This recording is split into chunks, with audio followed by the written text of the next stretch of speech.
بسم اللہ الرحمن الرحیم رشید عرض کر رہا ہوں، السلام علیکم ورحمۃ اللہ وبرکاتہ۔ سیاست کا سارا کاروبار عدالتوں میں منتقل ہو گیا ہے۔ چیف جسٹس قاضی فائز عیسیٰ نے ان 3 رکنی بینچ نے جو توہین عدالت کا خود نوٹس لیا تھا، اس میں مصطفیٰ کمال اور فیصل بابڈا کو نوٹس جاری کر دیے اور 5 جون تک اس کی سماعت ملتوی کر دی ہے۔ قاضی صاحب نے کافی طویل گفتگو اس پہ کہ میں عرض کرتا ہوں۔ اسی طرح پنجاب حکومت اور chief justice Lahore high court کے درمیان ایک کشمکش برپا ہے کہ بہت افسوسناک ہے، عدالتوں اور حکومتوں کے درمیان معاملات اس طرح نہیں ہوتے۔ لیکن محترمہ مریم نواز کا مسئلہ یہ ہے، ایک چھوٹی سی ان کی کچن کیبنٹ ہے اور اس میں وہ لوگ ہیں جو کاروبار حکومت کو نہیں سمجھتے، یہ چیزوں کو الجھانے اور ٹالنے کی صلاحیت رکھتے ہیں، جو پریس کانفرنسیں کر سکتے ہیں اپوزیشن کے خلاف اور تانہ زنی کر سکتے ہیں، مذمت کر سکتے ہیں، تحقیر کر سکتے ہیں، تذلیل کر سکتے ہیں، لیکن یہ کاروبار حکومت ایک بالکل دوسری چیز ہے۔ اس میں کچھ نہ کچھ ہم آہنگی پیدا کرنی ہوتی ہے، کم از کم اتفاق رائے درکار ہوتا ہے۔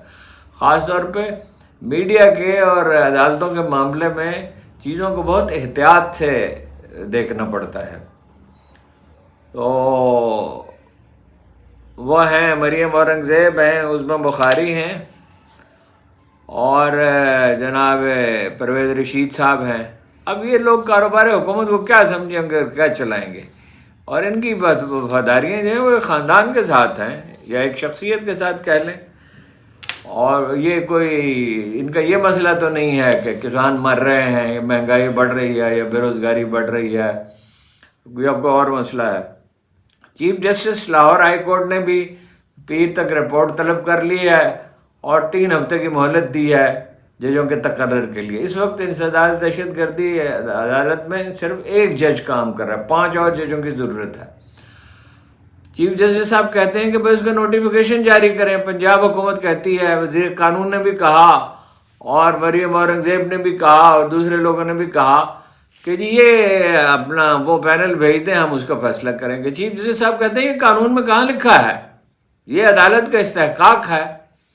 اور آج اس پہ وہ کل بھی اور آج بھی کافی برہم نظر آئے، لیکن بہرحال جس ملک میں سپریم کورٹ حکم دے کہ الیکشن ہونے چاہیے اور چیف الیکشن کمیشنر کہے کہ میں نہیں کراتا الیکشن، اور دراصل تو انہوں نے یہ کہا زبان حال سے کہ جو میرا کوئی بگاڑنا چاہتا ہے بگاڑ لے، اور ظاہر ان کو کوئی کچھ بگاڑ نہیں سکا، تو اس میں کیا توقع کی جا سکتی ہے۔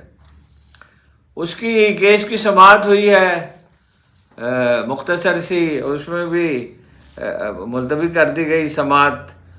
اپنا عمران خان اور بشرا بی بی کو طلب کیا گیا تھا اس میں کیس میں، تو وہ اس میں پہلے تو بشرا بی بی نے اظہار عدم اعتماد کیا، ڈیالہ جیل میں اظہار عدم اعتماد کیا، اور پھر وکلاء سے پوچھا جج صاحب نے کہ کیا آپ بھی عدم اعتماد کرتے ہیں، تو انہوں نے کہا نہیں ہم عدم اعتماد نہیں کرتے، لیکن ہم اپنے موکل سے رابطہ کر کے بات کریں گے۔ کافی وقت اس میں بیت گیا، مشورہ ہوتا رہا، لیکن بہرحال پھر وہ عدم اعتماد انہوں نے واپس لے لیا اور سماعت ملتوی کر دی گئی۔ چیزیں ملتوی ہو رہی ہیں ساری، ایسا لگتا ہے کہ صفارائی ہو رہی ہے عدلیہ کے درمیان اور حکومت کے درمیان، اور اصل جنگ تو کہیں اور لڑی جا رہی ہے، تاریک راہداریوں میں۔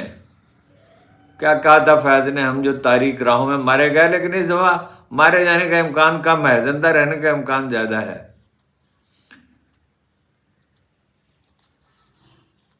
طارق بشیر چیمہ صاحب کی رکنیت معطل کر دی گئی ہے، باوجود اس کے کہ انہوں نے معافی مانگ لی تھی، لیکن حرکت ایسی کی تھی وہ قابل معافی نہیں تھی۔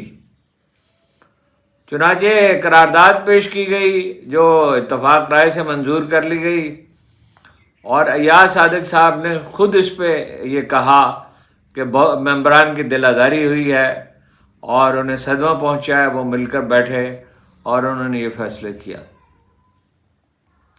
طارق بشیر چیمہ صاحب کا رویہ یہی ہے، ایک سیاستدان سے زیادہ وہ ایک اور کردار کی طرح پنجابی فلموں کے کردار کی طرح ایکٹ کرتے ہیں. اور پنجابی فلموں میں آپ گندی گالی نہیں سنیں گے، وہ بدترین چیزیں ہوتی ہیں اس میں. اور یہ جو پچھلے 200-300 سال میں پنجاب میں کلچر ابھرا ہے غلاظت کا، گندی گالی دینے کا، اور علاقوں میں بھی ہے کیونکہ پنجاب میں زیادہ ہے، تو وہ اس کے مظاہر اس میں نظر آتے ہیں بہت لاؤڈ. اور اس کے نتیجے میں تباہ ہو گئی فلم انڈسٹری. وہ گنڈاسے سے شروع ہوا تھا قصہ مولا جٹ سے، اور ہوتے ہوتے یہاں تک پہنچا کہ وہ تباہی ہو گئی، اب نئے سرے سے فلمیں بن رہی ہیں. لیکن وہ پنجابی فلموں کا ایک کردار نظر آتے ہیں، اور وہ لوگوں کو خوفزدہ کرنے اور ڈرانے کی کوشش کرتے ہیں. موجودہ سیشن کے لیے ان کی رکنیت معطل کی گئی ہے. ڈاکٹر یاسمین راشد نے جیل سے خط لکھا ہے، اور انہوں نے کہا ہے کہ حکمرانوں کے پاس عوام کے لیے تو کچھ نہیں ہے، پاناما ہے، یہ دبئی لیکس ہیں، اور ان کی جائیدادیں باہر ہیں، ان کی اولادیں باہر ہیں. اور اصل سوال یہ نہیں ہے کہ وہ انہوں نے اپنے گوشواروں میں ان جائیدادوں کو ظاہر کیا یا نہیں کیا، لیکن اگر وہ اس ملک سے محبت کرتے ہیں تو اپنا سرمایہ اس ملک میں کیوں نہیں رکھتے؟ اور جب وہ خود اس ملک میں سرمایہ کاری نہیں کرتے اور سمندر پار جا کے سرمایہ کاری کرتے ہیں، میں آپ سے یہ عرض کر دوں کہ وہ جو نئے چیزیں سامنے آ رہی ہیں، نئے حقائق سامنے آ رہے ہیں، تو وہ کوئی 20-25 ہزار پاکستانی نہیں، اس سے کہیں زیادہ ہیں. اور 11 ارب ڈالر کی سرمایہ کاری نہیں ہے. دبئی میں بھی اس سے زیادہ ہے، وہ تو اندازہ یہ ہے کہ 20 ارب ڈالر کی ہے، لیکن کل سرمایہ کاری 100 ارب سے زیادہ ہے. ایک ذمہ دار اخبار رمیز کے مطابق 110 ارب روپے کی سرمایہ کاری ہے.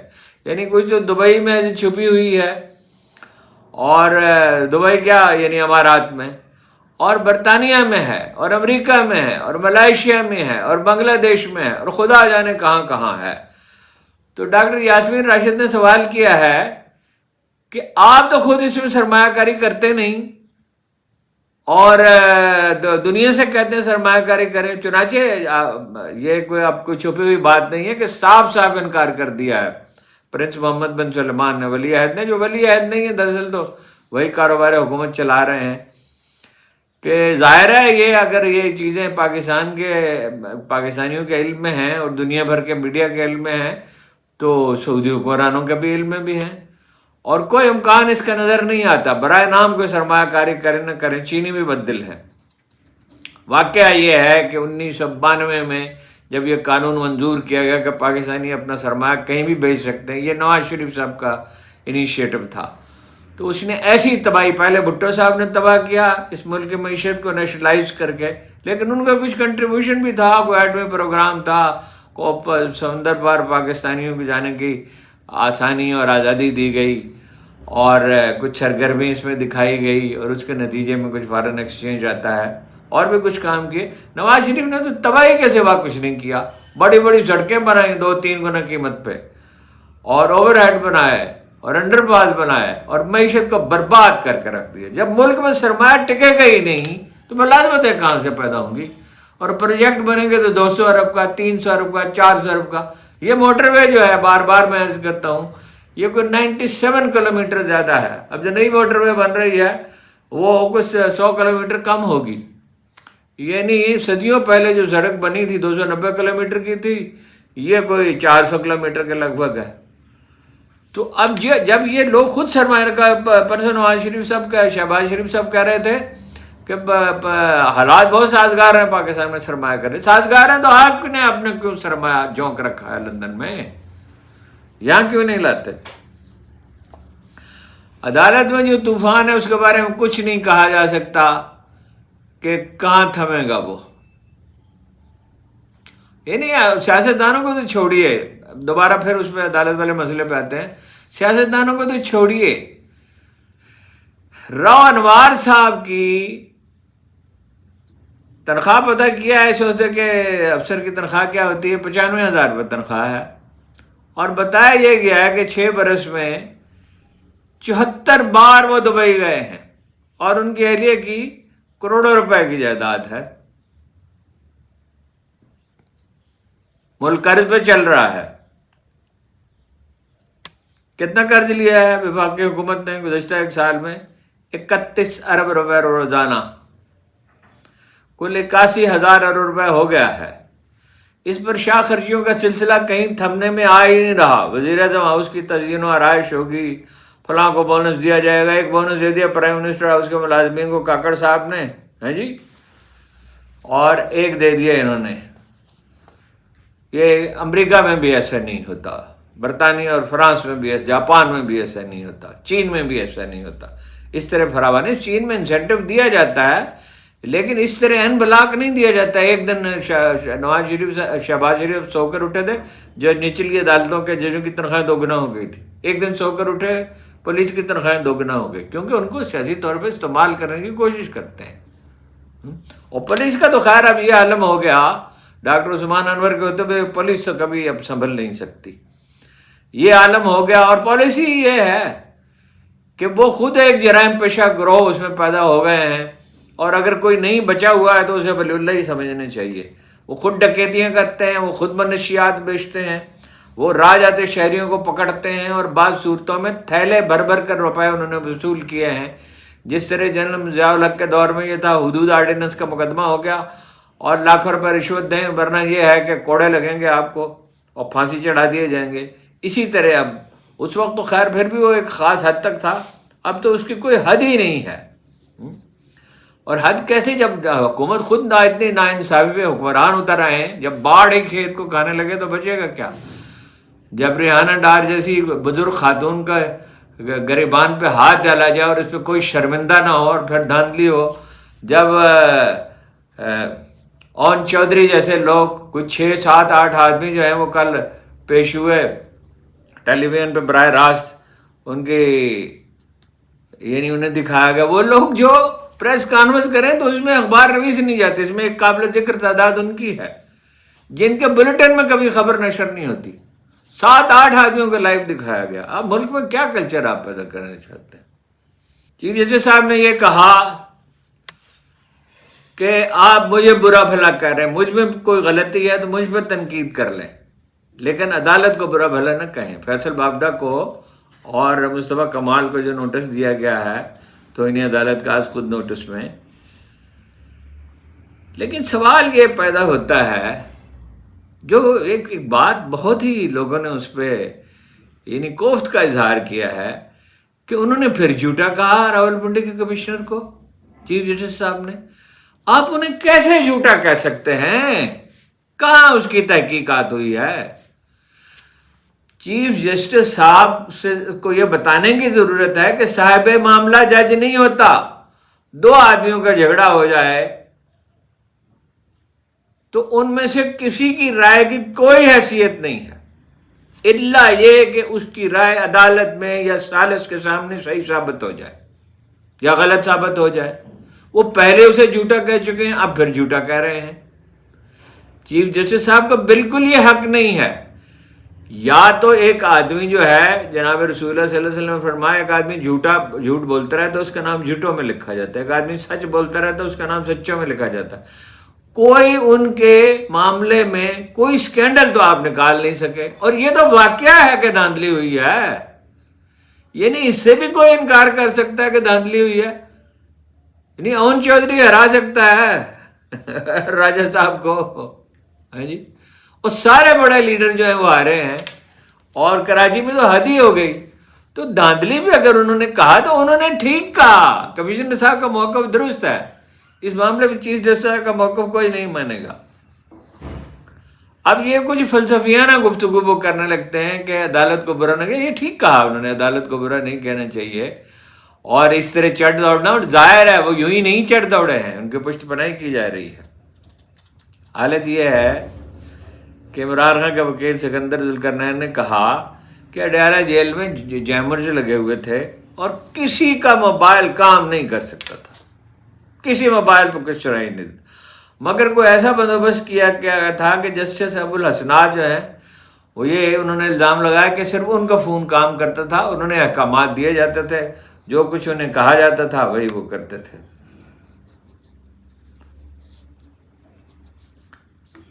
نجم سیٹھی تک نے اور حسین حقانی صاحب تک نے یہ کہا ہے کہ زیادتی ہو رہی ہے. یعنی نجم سیٹھی نے یہ کہا کہ نون لیگ پیپلز پارٹی اور اسٹیبلشمنٹ کے کچھ لوگ ہوتے تھے، کوئی 2-3 نون لیگ کے 2-3 پیپلز پارٹی کے جج ہوتے تھے، اور اسٹیبلشمنٹ اتنی طاقتور تھی کہ سپریم کورٹ تک پہنچ جاتی تھی. مگر اب جو سیاسی شعور پیدا ہو چکا اور عمران خان کا ساتھ جو وابستگی ہے، وہ کہنا یہ چاہتے ہیں والہانہ وابستگی، مگر وہ ظاہر ہے عمران خان کی حمایت میں محتاط ترین بات جو وابستگی ہے، اب وہ اسٹیبلشمنٹ کے لیے ایک چیلنج بن گئی. جج خود ایک چیلنج بن گئے ہیں. خوف کی ایک حد ہوتی ہے، اس کے بعد خوف باقی نہیں رہتا.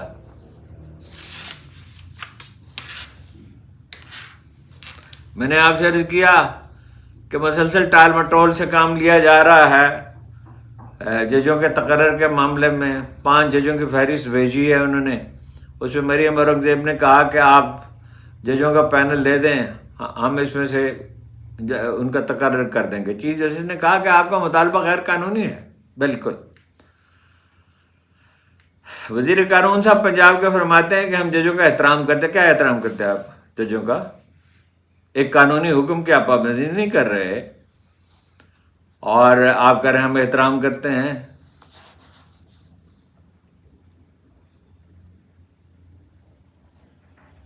چیف جسٹس صاحب نے فرمایا کہ دہشت گردی کی عدالتیں جو ہیں وہ خالی پڑی ہیں، ملزم بغیر ٹرائل کے جو مقدمات چل نہیں رہے وہ جیلوں میں ہیں، اور آپ چاہتے ہیں کہ وہ وہیں پڑے رہیں. ہمارے نامزد کیے ہوئے جج آپ کو پسند نہیں تو میں وزیر اعلیٰ کے پاس چلا جاتا ہوں.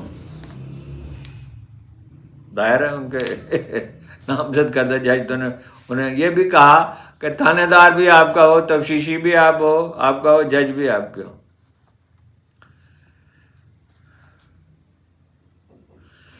سائفر اور نکاح کیس کے سوا القادر کیس میں عمران خان کے وکیل خالد یوسف کہتے ہیں کہ سائفر اور نکاح کیس کے سوا تمام مقدمات میں عمران خان کی ضمانت منظور ہونے کے بعد اب القادر یونیورسٹی کیس کا فیصلہ جو ہے وہ سنانے کی جلدی ہے. لیکن وہ جلدی تو آج دری کی دری رہ گئی، اور وہ ان کا خیال یہ تھا کہ روزانہ کی بنیاد پر کارروائی کرنا چاہتے ہیں. اس کے علاوہ اور کوئی مقدمہ ہے نہیں. انفیکٹ کوئی مقدمہ ہے ہی نہیں. کون سا مقدمہ ہے جی؟ سائبر کیس کیا مقدمہ ہے، اور عدت کیس کیا ہے؟ پوری مسلم ہسٹری میں اس کی کوئی مثال نہیں ہے. تو مگر یہ ہے کہ ضمانت تو خیر ان کی بھی ہو گئی، اپنا محترمہ ڈاکٹر یاسمین راشد کی، اور سابق گورنر چیمہ صاحب کی بھی، سربراہ چیمہ صاحب کے. لیے رہا نہیں کیے جائیں گے لوگ. جن لوگوں کو رہا نہیں کرنا، آئین نام کی کوئی چیز نہیں ہے پاکستان میں، انہیں رہا نہیں کیا جائے گا. اس سوال پر بحث اب تک جاری ہے کہ کل عدالت سپریم کورٹ کی کارروائی براہ راست کیوں نشر نہیں کی گئی. ظاہر ہے کیوں نشر نہیں کی گئی. اس میں دلیل دینے کیا بات ہے، ہر شخص سمجھ سکتا ہے. 16,000 کل سامعین تھے یوٹیوب پر سپریم کورٹ کے چینل کے. جیسے ہی وہ ایک تصویر تھوڑی دیر کے لیے عمران خان کی دکھائی گئی، ان کی تعداد ہوگی 75,000. اور آج ایک اور تصویر جاری ہوئی ہے. واقعہ اور پی ٹی آئی کا آفیشیل چینل یہ کہتا ہے کہ 15 لاکھ لوگوں نے وہاں پہ دیکھی وہ تصویر، اور ایک دوسرے چینل پہ 10 لاکھ. اور آج جو تصویر جاری کی گئی ہے وہ کل والی تصویر سے بہتر ہے، جس میں کہ وہ زیادہ یعنی ایک اجاگر تصویر واضح ہے، آنکھیں کھلی ہوئی ہیں. اس میں تو وہ ڈھیلے سے بیٹھے تھے کل والی تصویر میں، اگرچہ کمفرٹیبل نظر آ رہے تھے.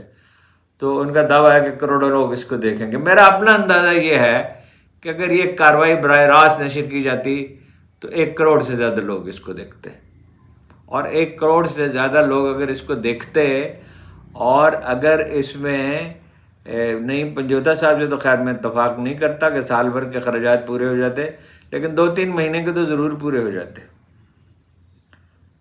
ایک ہیرو سے جب لوگوں کو ہمدردی ہوتی ہے، ایک مظلوم آدمی سے لوگ جب اسے مظلوم سمجھتے ہیں تو خلق خدا اس پہ ٹوٹ پڑتی ہے.